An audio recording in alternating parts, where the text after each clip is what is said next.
अगर मान लीजिए बेबी देवी जी यहाँ का शिक्षा मंत्री बन रही है, जो एजुकेशन का स्पेलिंग शायद उनको नहीं पता होगा। महात्मा गांधी के चलते हमारा देश आजाद हुआ। तो मैं आपको बता दे रहा हूँ, देश की आजादी में 90% कंट्रीब्यूशन सुभाष चंद्र बोस का था। अंग्रेज की तबीयत खराब जो है सुभाष चंद्र बोस ही किए थे। नीतिक में आए हुए हैं जी। तो मीनाक्षी हॉस्पिटल बहुत रांची का नंबर 1 है आंख के मामले में। तो ये बताइए कि आप मीनाक्षी हॉस्पिटल कैसे देख पाइएगा? आप तो राजनीतिक में कदम रख चुके हैं। सुबह 6 बजे से लेकर 11 बजे तक 5 घंटा काम कर लेंगे ना, वो काम हो जाएगा। 11 बजे जितना नेता लोगों को नींद टूटता है, उस समय से जन सेवा में अगर मैं लग जाऊं, उनसे ज्यादा सॉफ्टवेयर तो मेरा बेहतर है। जितना वो 20 घंटा में काम करेंगे, डॉक्टर अभिषेक तो 5 घंटा में कर लेंगे। दिमाग तो उतना तेज हो ही चुका जोहार झारखंड। अभी हम मौजूद है पांकी विधानसभा के पांकी में और हम आपको एक ऐसे शख्स से मिलाएंगे जो निर्दलीय उम्मीदवार हैं, चतरा लोकसभा से अपना किस्मत आजमा रहे हैं। खैर फील्ड में तो बहुत प्रत्याशी आए हैं, बीजेपी से, इंडिया गठबंधन से, जेबीकेएसएस से, बीएसपी से बहुत से प्रत्याशी भाग्य आजमा रहे हैं, लेकिन एक निर्दलीय भी प्रत्याशी है।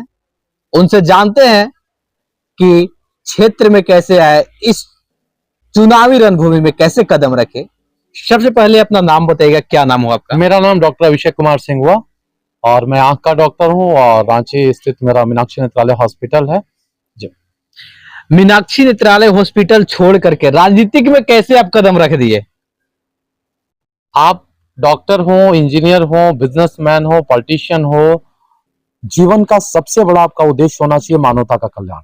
और आप ये सोचिए कि आप डॉक्टर हैं, उससे पहले सिटीजन भी हैं इस देश के, और एक सजग व्यक्ति होने के चलते और एक कॉम्पिटेंट ह्यूमन बीइंग होने की वजह से अगर लगे कि आपके राज्य में जो सबसे बड़ी समस्या, अगर उसका समाधान का कारण आप बन सकते हैं, तो कार्य जरूर आपको करना चाहिए। झारखंड की अभी जो सबसे बड़ी समस्या है वो है असक्षम नेता, दूसरा अहंकारी पदाधिकारी, और तीसरा असजगता और अज्ञानता से भरे हुए हमारे लोग। अगर इनकॉम्पिटेंट लीडर अगर मान लीजिए बन रहे हैं, अगर मान लीजिए बेबी देवी जी यहाँ का शिक्षा मंत्री बन रही है, जो एजुकेशन का स्पेलिंग शायद उनको नहीं पता होगा, और हम पढ़े लिखे लोग, हम सक्षम लोग, और सोच रहे कि नहीं हमारा दायरा तो एक बिल्डिंग तक, हम तो डॉक्टरी ही कर सकते हैं। अगर मेरे जैसा ही या आप ही के जैसा कोई दिमाग में सोच अगर सरदार वल्लभ भाई पटेल को होता, अगर वो लॉ के सेलिब्रेटेड प्रैक्टिस को छोड़ के अगर स्वतंत्रता संग्राम में नहीं आते, तो जितना बड़ा भारतवर्ष आपको दिखाई दे रहा है उतना बड़ा भारतवर्ष दिखाई देता। दूसरा है आईसीएस के 4th टॉपर। आईसीएस मतलब एक ऐसा पद जहाँ वो एक राजा वाला जिंदगी जी सकते हैं, सुभाष चंद्र बोस। अगर भारतीय स्वतंत्रता में वो नहीं आते, आपको ऐसा लगता होगा कि महात्मा गांधी के चलते हमारा देश आजाद हुआ। तो मैं आपको बता दे रहा हूं, देश की आजादी में 90% कंट्रीब्यूशन सुभाष चंद्र बोस का था।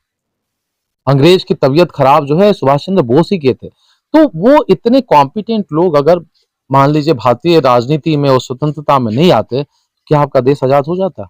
अभी जो झारखंड की स्थिति है बद से बदतर है। यहाँ पे 10 से 12,000 14,000 की नौकरी के लिए लोग राज्य छोड़ देते हैं। यहाँ के अच्छे के इलाज के लिए राज्य छोड़ना पड़ता है, अच्छे शिक्षा व्यवस्था के लिए राज्य छोड़ना पड़ता है। साथ ही साथ आप जिस पांकी में बैठे हुए हैं, आसपास की रोड की बदहाली आपने देखा है कि कैसे चलने में आपका गाड़ी रोने लगता होगा। अगर कोई बढ़िया गाड़ी खरीद लीजिए, 2 साल में आपको चेंज करना पड़ेगा रोड के चलते। आप इस जो बरसात वाला मौसम है उसमें कैसे आप पगार से यहाँ और कसमार या किसी भी क्षेत्र में कैसे चले जाते हैं? क्या ये मानवता का दर्द जो है ये व्यथित करने वाला नहीं है? मैं डॉक्टर ही हूं ना, मैं लोगों को कष्ट का ही इलाज करता हूं। अभी मैं आंख बना रहा हूं, ईश्वर मुझे प्रेरणा दी है कि थोड़ा अब जीवन बनाया जाए, और मुझे प्रेरणा दे रहे हैं कि अब समाज का निर्माण किया जाए, और एक झारखंड के नव निर्माण में हो सकता है कि डॉक्टर अभिषेक का बहुत बड़ा कंट्रीब्यूशन हो। जब तक आप कुछ सोचोगे नहीं, आप कुछ करोगे कैसे? तो अब समय आ गया कि एजुकेटेड, विजनरी और जो कर्तव्यनिष्ठ लोग हैं, जिसमें त्याग भी हो, साहस भी हो और समर्पण भी हो, ऐसे लोगों को राजनीति में आना चाहिए। ये 3.5 करोड़ लोगों के जीवन की बात है, और वो पार्टी के गोद में बैठ के झंडा हिलाने वाले लोग जो है अपाहिज लोग होते हैं, वो बैसाखीधारी लोग होते हैं, वो टिकटधारी सांसद प्रत्याशी हैं। मैं डॉक्टर अभिषेक बहुत मजबूत इंसान है, मैं कोई साधारण कार्यकर्ता हूं जो मजा ना आए, इसलिए मैं निर्दलीय प्रत्याशी हूं। और आज मेरा आप इंटरव्यू ले रहे हैं, और इंटरव्यू लेने के लिए आप पिछले कितने दिन से मेरे पीछे पड़े हुए हैं। यानी मैं रिलीवेंट हूँ। डॉक्टर साहब, एक बात है, अगर आप राजनीतिक में आए हुए हैं जी। तो मीनाक्षी हॉस्पिटल बहुत रांची का नंबर 1 है आंख के मामले में। तो ये बताइए कि आप मीनाक्षी हॉस्पिटल कैसे देख पाइएगा? आप तो राजनीतिक में कदम रख चुके हैं। अगर राजनीति में आके नालायकगिरी करना है तो आपके पास टाइम की बहुत कमी हो जाएगी, क्योंकि अनैतिक कार्य जो कीजिए रहे हैं, मन में अशांति आएगा, आप भयभीत रहिएगा, अपने चेले के बीच में घिरे हुए रहिएगा। अगर राजनीति में आके आपको जन सेवा और नव निर्माण का कार्य करना है, आपके साथ जन सैलाब होगा, हर जगह आपकी टीम होगी। आज डॉक्टर अभिषेक जन सेवा करके ही तो हर जगह अपना टीम बना, जहां पार्टी और नेता का नेटवर्क नहीं लगता है, डॉक्टर अभिषेक का नेटवर्क काम करता है। ये कैसे पॉसिबल हुआ? और आपको ये कैसे लगता है कि मैं जब डॉक्टर होके और एक ही मेरे पास व्यवस्था है जिसके चलते मैं अपना घर भी चलाऊं, हॉस्पिटल भी चलाऊं, ईएमआई भी भरूं और ये जन सेवा का कार्य बिना 1 रुपया किसी से लिए वो भी मैं कर ले रहा हूं, ये दोनों चीज को अभी मैं बैलेंस कर ले रहा हूं, तो बाद में लगता है कि मुझे कोई समस्या होगा? जितना डॉक्टर अभिषेक को प्रैक्टिस करना है, सुबह 6 बजे से लेकर 11 बजे तक 5 घंटा काम कर लेंगे ना, वो काम हो जाएगा। 11 बजे जितना नेता लोगों को नींद टूटता है, उस समय से जन सेवा में अगर मैं लग जाऊं, उनसे ज्यादा सॉफ्टवेयर तो मेरा बेहतर है। जितना वो 20 घंटा में काम करेंगे, डॉक्टर अभिषेक तो 5 घंटा में कर लेंगे। दिमाग तो उतना तेज हो ही चुका है। आप राजनीतिक में कदम कितने साल से रखे हैं? मैं राजनीति को ट्रांसफॉर्म करना चाहता हूं। अभी की जो राजनीति घिसी पिटी हुई है, जो जहां पे धन बल, बाहुबल, जो यहाँ पे जाति बल, पार्टी बल, प्रलोभन बल का जो चर्चा होता है, मैं यहाँ पे ज्ञान, अध्यात्म और सेवा की चर्चा करता हूँ। राजनीति मैं नहीं कर रहा हूं। मेरे लिए एक ये ट्रांसफॉर्मेटिव जर्नी है। आप इसको राजनीति कहेंगे क्योंकि आपको लग रहा है कि डॉक्टर साहब चुनाव लड़ रहे हैं तो ये राजनीति है। मेरे लिए एक एक ऐसा रास्ता है जिससे मैं भारतवर्ष की जो सबसे बड़ी समस्या है या झारखंड की जो सबसे बड़ी समस्या है, व्यक्ति और व्यक्तित्व का निर्माण का कार्य करूंगा। मैं भी एक बोरा छाप स्कूल और लालटेन और ढिबरी में पढ़ के ऑल इंडिया में 25 रैंक लाया हूं। एक गांव का बच्चा अगर मजबूत हो जाए तो इतने लोगों को जीवन बदल सकता है। तो ये पॉसिबिलिटी तो हर गांव में है, लेकिन वो व्यवस्था नहीं दे पा रहे हम लोग, वो सारा संसाधन हम नहीं दे पा रहे, वो प्रेरणा नहीं दे पा रहे कि हर घर से बच्चा निकल के कुछ बड़ा सपना देखे, उसको पूरा कर सके।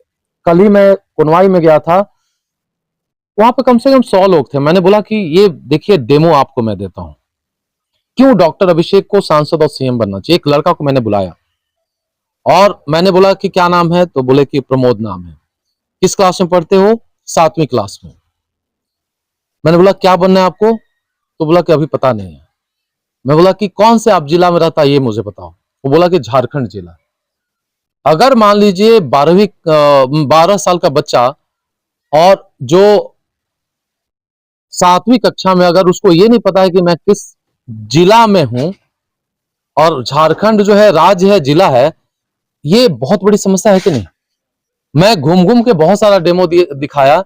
जो 4थे क्लास में एक्चुअली पढ़ रहा है उसको 4th का स्पेलिंग नहीं मालूम है, जिसको डॉक्टर बनना है डॉक्टर का स्पेलिंग मालूम है, जो झारखंड में रहा है उसको झारखंड का स्पेलिंग नहीं मालूम है, जो 20 साल का हो उसको 20 का स्पेलिंग मालूम नहीं है। ऐसे युवाओं के साथ कैसे झारखंड की आप परिकल्पना कर सकते हैं? ये क्या भयावह स्थिति और ऐसा मंजर की जो भविष्य में बहुत बड़ा चुनौती बनेगा। और ईश्वर ने डॉक्टर अभिषेक को ऐसी सक्षमता दिया है कि मैं चल भी सकता हूं, बोल भी सकता हूं, सोच भी सकता हूं, सोचवा भी सकता हूं, कर भी सकता हूं, करवा भी सकता हूं। अगर मैं चुपचाप बैठूंगा, मेरा हश्र ऊपर वाला क्या करेगा? मेरा हश्र भी वैसा ही होगा जो भीष्म पितामह और द्रोणाचार्य का हुआ था। ऐसे महापुरुष का इतना गंदा मृत्यु होना चाहिए कि एक गर्दन कट गया, दूसरे के बाढ़ के सही आप लेटना पड़ा। उनको उस समय वो चुप रहे जिस समय उनको बोलना चाहिए था।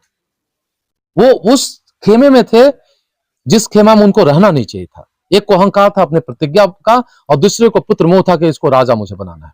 आदमी को अटैचमेंट नहीं होना चाहिए। अगर महात्मा बुद्ध अपना पूरा राजपाट छोड़ के और वो जाके एक नए धर्म की स्थापना, बौद्ध धर्म का स्थापना किए, जिससे मानवता का कितना कल्याण हो रहा है। और आज बौद्ध धर्म जो है, जितना हिंदू धर्म को मानने वाले उतना ही बौद्ध धर्म को मानने वाले लोग हैं। हिंदू धर्म वाले खिसक रहे हैं, बौद्ध धर्म वाले बढ़ रहे हैं। तो डॉक्टर अभिषेक अगर मीनाक्षी नेत्रालय में अगर कुछ कम टाइम दिए, या मान लीजिए मैं अपने जैसा, बहुत सारे झारखंड में डॉक्टर की कमी है, बहुत सारे डॉक्टर हैं, नेता की कमी है कि नहीं? एक भी 23 साल से नेता नहीं मिल रहा है कि जो झारखंड का मान सम्मान, गौरव और इसका जो स्थिति और परिस्थिति उसको ट्रांसफॉर्म कर सके। तो आपको क्या लगता है कि डॉक्टर अभिषेक को इस क्षेत्र में आना चाहिए या नहीं आना चाहिए? क्षेत्र में आना चाहिए? क्या क्या मुद्दे लेकर के आए हैं आप? मैं दो चीज करना चाहता हूँ। पहला चीज कि मैं जो देख रहा हूँ दिल्ली और रांची में चतरा संसदीय क्षेत्र का 30 से 40 साल का ड्यूज पड़ा हुआ है। आलसी और टिकटधारी सांसद आज तक इतनी हिम्मत और इतनी जरूरत और इतना साहस नहीं कर पाए हैं कि वो सारे ड्यूज को दिल्ली और रांची से क्लियर करवा सकें और ये चतरा संसदीय क्षेत्र तक ला सकें। दूसरा, चतरा संसदीय क्षेत्र की सबसे बड़ी समस्या जो है यहाँ के जो विधायक और सांसद नहीं है, उससे बड़ा समस्या यहाँ के राजनीतिक दलाल है। मैं दलाली जो है उसको राजनीति में खत्म करना चाहता हूं। अगर डॉक्टर अभिषेक सांसद बनेंगे, दलाल को मैं पैदा नहीं होने दूंगा। दलाल नेता को पब्लिक से और पब्लिक को नेता से दूर बना के रखते हैं और बीच में मलाई खाते हैं।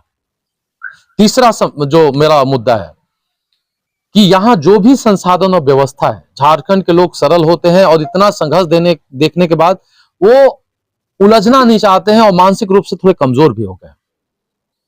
यहाँ जो भी संसाधन व्यवस्था है, यहाँ पे लोकल फर्स्ट की पॉलिसी होनी चाहिए। यहीं के लोगों को अधिकार मिलना चाहिए कि चाहे वो एम्प्लॉयमेंट की बात हो या बड़ा बड़ा कॉन्ट्रैक्ट लेने का बात हो या बड़ा व्यवस्था को वो देखें, उसमें लोकल लोगों की भागीदारी होनी चाहिए। चाहे वो कोयला हो, पत्थर हो, बालू हो, बाकी परियोजना हो, सब में लोकल फर्स्ट की पॉलिसी होनी चाहिए, ताकि पॉकेट में पैसा रहेगा तभी बड़ा बड़ा फिलॉसफी आप दीजिएगा। पॉकेट अगर खाली है, खूब बुद्धिमान है, फिर भी आपको स्ट्रगल करना पड़ेगा और ये आपकी व्यवस्था न सरकार न समाज देने वाली है कि आप कुछ बड़ा काम कर सके। पलायन को लेकर के अभी झारखंड में जिस तरह से पलायन चल रही है कि लोग बाहर जा रहे हैं काम करने के लिए, इस पर रोक लगेगी? जरूर रोक लगेगा। अभी तो मैं रोजगारी की चर्चा कर रहा था कि यहाँ जो भी व्यवस्था, अगर मान लीजिए कोयला पत्थर, यहाँ कितने यूपी, बिहार, बंगाल और दूसरे स्टेट के युवाओं को नौकरी मिल रहा है, वो काम कर रहे हैं, पैसा कमा रहे हैं। यहाँ के युवाओं को साइड में करके रखा जा रहा है। क्यों रखा जा रहा है? बाहर वाला आएगा 2 लाख रुपया देगा तो उसको नौकरी मिल जाएगी और उनको पता है कि यहाँ के लोगों से हम ले नहीं पाएंगे, तो इससे बढ़िया है कि नौकरी को आउटसोर्स कर दो। पॉकेट गर्म करने के लिए सारा व्यवस्था हो रहा है। यहाँ जो भी मान लीजिए नेता को अटैची पहुंच गया, यहाँ जो भी व्यवस्थापक हैं, जो यहाँ के एमडी, ये वो डिफरेंट परियोजना में, अब वो मनमानी करना शुरू करेंगे। वो पहले ही औकात नाप लेते हैं कि यहाँ का विधायक का औकात इतना है, सांसद की औकात इतनी है। डॉक्टर अभिषेक का कोई औकात नहीं नाप पाएगा। यही डॉक्टर अभिषेक का सबसे बड़ा स्ट्रेंथ है, इसीलिए आज प्रभावी भी है कि मेरा कोई औकात नहीं नाप सकता है और ब्रह्मांड में ऐसे कोई पैसा नहीं बना है कि जो डॉक्टर अभिषेक को खरीद भी सकता है। और यही मेरी सबसे बड़ी शक्ति है और कर्मशीलता। मेरे जैसा कोई काम करके देख ले, मेरे जितना कोई चल के देख सके, मेरे से जितना कोई सोच के देख सके, मैं अपने अकेले बुत्ते 325 मेगा हेल्थ कैंप अपने पॉकेट से लगा के इतना करना, 380 किलोमीटर का पद यात्रा, 21 दिन का हर घर संवाद, बहुत सारा मोटिवेशनल सेमिनार, यूथ कॉन्क्लेव, बहुत सारे ऐसे सभा में जाना, वहां पे चर्चा करना। मैं लगातार लोगों के सॉफ्टवेयर को बदल रहा हूँ ताकि लोग सजग हो जाए। जब आप चतरा लोकसभा के जनता से मिल रहे हैं तो क्या देखने को मिल रहा है, क्या सुनने को मिल रहा है, किस तरह से रुझान है उसका? डॉक्टर अभिषेक को मैडम एक्चुअली अभी चतरा क्षेत्र में काम कर रही हैं। बोले कि आपने जो यहाँ काम किया है ना, उसमें लोगों के अंदर एक ऐसा विश्वास और एक ऐसा प्रेम दिखता है कि कभी कभी हमारे आंख में आंसू आ जाते हैं। लगता है कि डॉक्टर अभिषेक को लोग इतना प्रेम करते हैं यहाँ पे, ये हद से ज्यादा है। जहां डॉक्टर अभिषेक खड़ा हो जाते हैं वहां पे लोग आ जाते हैं और युवा सुनना चाहते हैं, जानना चाहते हैं और उनको लगता है कोई ऐसा व्यक्ति है कि जिससे हम जुड़ सकते हैं, जिनसे हम कुछ सुन सकते हैं, जिससे हम मिल सकते हैं और जिससे मिलकर मुझे अच्छा लगेगा। मैं एक उपयोगी इंसान हूं। मैंने अपनी उपयोगिता पूरे क्षेत्र में और रांची मीनाक्षी नेत्रालय में भी सिद्ध किया है कि जो गया है उसको आनंद मिला है, उसकी शारीरिक और मानसिक कष्ट कम हुआ है, उसको वैचारिक उत्थान मिला, उसको भविष्य का सपना मिला है, उसको एक विश्वास मिला है कि नहीं, हमारे चतरा संसदीय क्षेत्र में भी कुछ बड़ा हो सकता है। और डॉक्टर अभिषेक एक विश्वास है और यही विश्वास जो है, आप भगवान की भी पूजा क्यों करते हो? आपको थोड़ी है कि आपने महादेव को देखा है, लेकिन विश्वास है कि वो है और उस विश्वास के चलते ही आप वहां तक पहुंच भी जाते हो। तो अभी के समय में चतरा संसदीय क्षेत्र में डॉक्टर अभिषेक भविष्य के लिए एक विश्वास है। क्या रीजन रही कि डॉक्टर अभिषेक को किसी पार्टी ने टिकट नहीं दिया या ये फिर पार्टी से टिकट लेना नहीं चाहते थे? पार्टी का एजेंट और दलाल नहीं मैं बनना चाहता हूँ।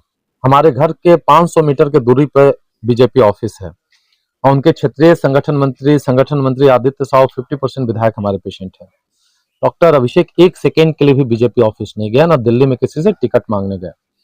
मैं 21 दिन के पद यात्रा 31 अक्टूबर को मैंने कंप्लीट किया था और मैं उसी समय घोषणा किया था कि मैं निर्दलीय ही चुनाव लड़ूंगा। 21 दिन के पद यात्रा में यहाँ के चर्चा परिचर्चा, यहाँ हॉस्पिटल से डिस्कनेक्ट करके मैंने इस जगह को पढ़ लिया और मैं ये भी समझ गया कि पार्टी किसी कोयला पत्थर और बालू के एजेंट और दलाल को ही यहाँ पे टिकट देगा ताकि वो मलाई यहाँ का खा सके। आप ही के घर में मान लीजिए हर एक महीना के अंत में अगर 21,000 रुपया कोई आके दे के चला जाए, कैसा लगेगा? मजा आएगा ना। यहाँ चतरा संसदीय क्षेत्र के सांसद भी यही करते हैं, जाके हर एक महीना वहां पे चढ़ावा देते हैं और वो टिकट लेने का सबसे बढ़िया व्यवस्था है और बोली लगती है कि इस बार कौन सबसे ज्यादा चढ़ावा दे सकता है, उसको टिकट मिलता है।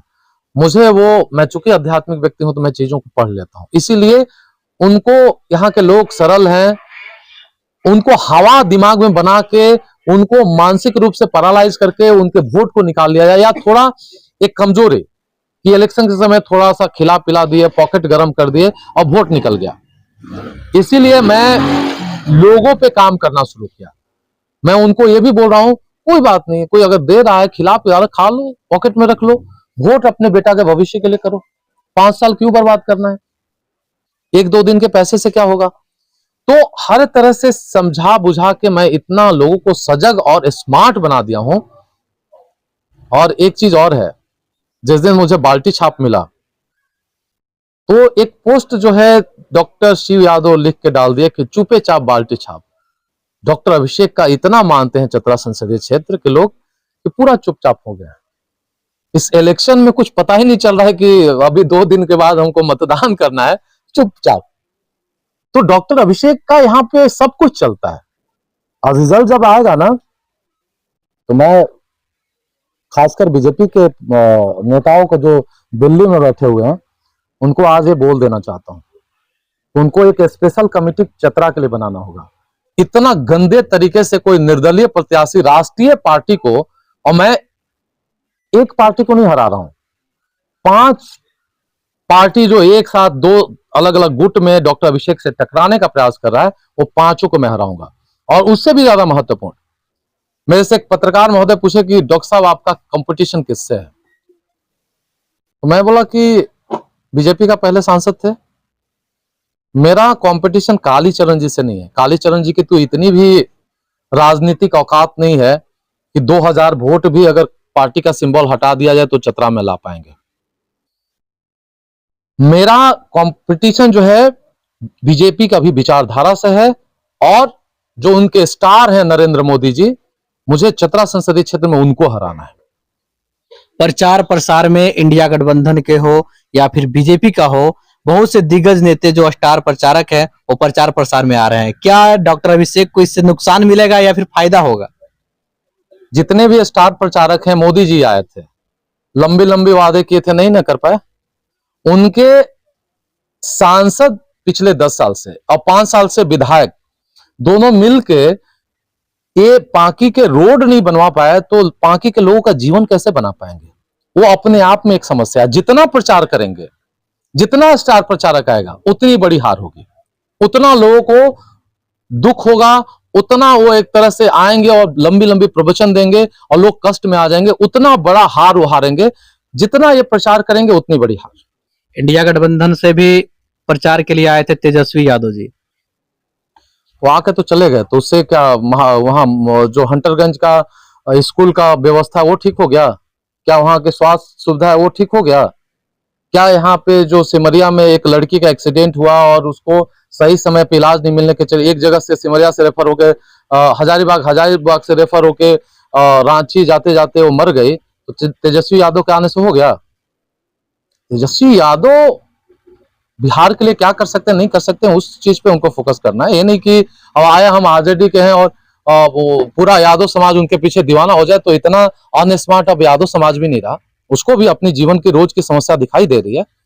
वो हो सकता है कि पार्टी के पदाधिकारी का दिमाग थोड़ा हिला डुला होगा कि नहीं मुझे कुछ करना चाहिए, मतदाता के दिमाग पे थोड़ा भी असर नहीं पड़ेगा।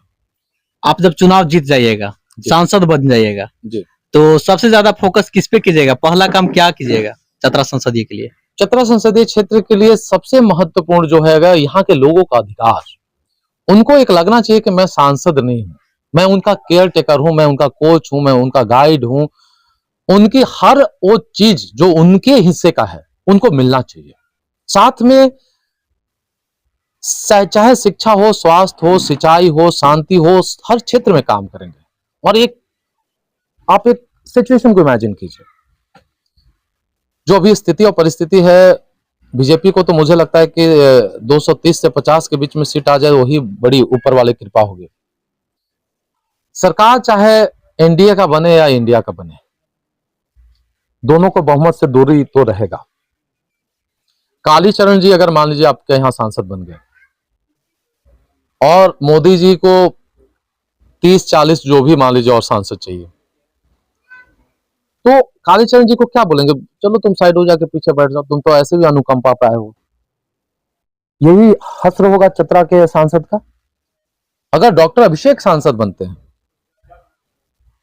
हमारे पास अगर मोदी जी आए कि हमको सपोर्ट चाहिए, तो मैं बोला मुझे कोई समस्या नहीं है, लेकिन जो चतरा संसदीय क्षेत्र का ड्यूज है, हम लोग प्रेस कॉन्फ्रेंस करते हैं, उसमें सबके सामने चर्चा होगा कि चतरा के लिए एक मेडिकल कॉलेज, लातेहार के लिए एक इंजीनियरिंग कॉलेज, पांकी के लिए एक ट्रॉमा सेंटर, हर एक विधानसभा वाइज 2-2 आवासीय विद्यालय, और यहाँ जो सिंचाई और पानी का व्यवस्था है वो सुदृढ़ हो।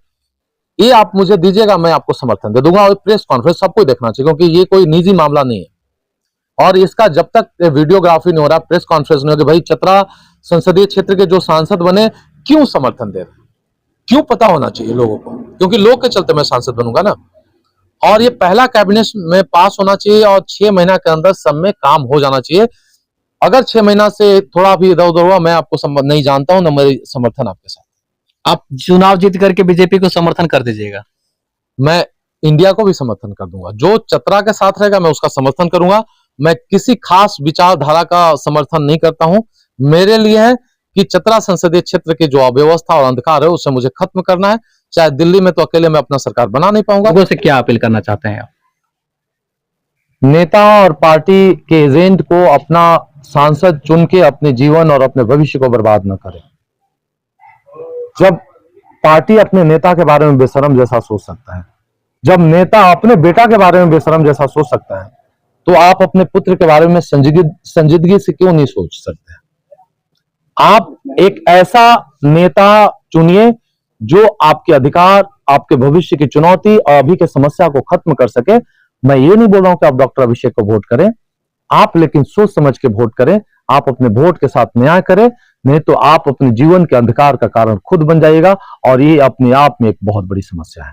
आप समस्या ना बने, नेता आपका कुछ भी नहीं उखाड़ पाएंगे। इस तरह से ये ज्वलंत मुद्दों के साथ इस चुनाव मैदान में आए हैं और अपना किस्मत आजमा रहे हैं चतरा लोकसभा से। और जब ये एमपी बनेंगे तो ये सबसे पहले पलायन आगे नहीं है, जहां पे बिजली नहीं पहुंची है, इस तरह से मुद्दे को लेकर के ये सबसे पहले काम करेंगे। तो आप जब लोग कहते थे सोने के आभूषण में कभी पारदर्शिता नहीं हो सकती, लेकिन आज 100% वापसी का भरोसा सोना महल से ले रहे हैं। हमने करके दिखाया। लोगों को विश्वास नहीं था कि सोने चांदी के आभूषण कभी ईएमआई पर ले सकते हैं, लेकिन आज हमारे सभी ब्रांच में लोग अपने मनपसंद जेवर ईएमआई पर ले रहे हैं। हमने करके दिखाया। असंभव वाली चीज, सोने के आभूषण की बुकिंग के बाद अगर भाव कम हो जाते हैं तो ज्वेलर्स कम हुआ भाव देने से घबराते थे, लेकिन आज सोना महल से लोग अपने गहने की बुकिंग के बाद भाव कम होने पर कम हुआ रेट ही ले रहे हैं। हमने करके दिखाया। जब लोग डायमंड ज्वेलरी ज्यादा दाम सोचकर नहीं ले पाते थे, आज हमारे शोरूम में 6,000 रुपए से शुरू डायमंड प्रोडक्ट ले रहे हैं। हर घर में हमारे डायमंड ज्वेलरी को काफी पसंद किया जा रहा है। मिडिल क्लास ग्राहक भी हमारे डायमंड ज्वेलरी से अपने शौकों को पूरा कर रहे हैं। हमने करके दिखाया। यूं ही नहीं सोना महल ग्राहकों की पहली पसंद, हमने करके दिखाया। सोना महल, विश्वास परंपरा का।